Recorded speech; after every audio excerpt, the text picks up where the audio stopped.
Hi friends, welcome back to సరదాగా కాసేపు. ఈరోజు మన రెసిపీ వచ్చేసి బీరకాయ టొమాటో కర్రీ అండి.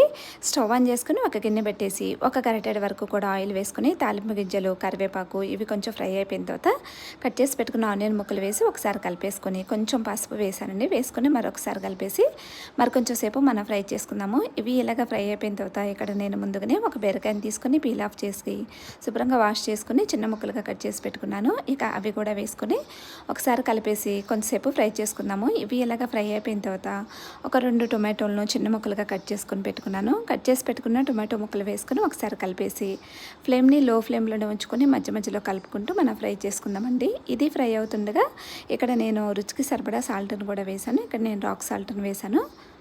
వేసుకొని మరొకసారి కలిపేసి మనం మూత పెట్టేసుకొని మరి కొంచెం సేపు ఫ్రై చేసుకుందాము.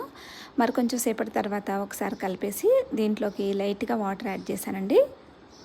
వాటర్ వేసుకొని మరొకసారి మనం మూత పెట్టేసుకొని మరి కొంచెం సేపు మనం ఫ్రై చేసుకుందాము. మరొక 5 మినిట్స్ వరకు కూడా 5 మినిట్స్ తర్వాత చూసుకున్నామంటే చక్కగా మనకు కర్రీ రెడీ అయిపోయిందండి. అప్పటికప్పుడు వెల్లుల్లి పేస్ట్ వేసుకొని ఒకసారి కలిపేసి అలాగే దీంట్లోకి రుచికి సరిపడా కారాన్ని కూడా యాడ్ చేద్దాము.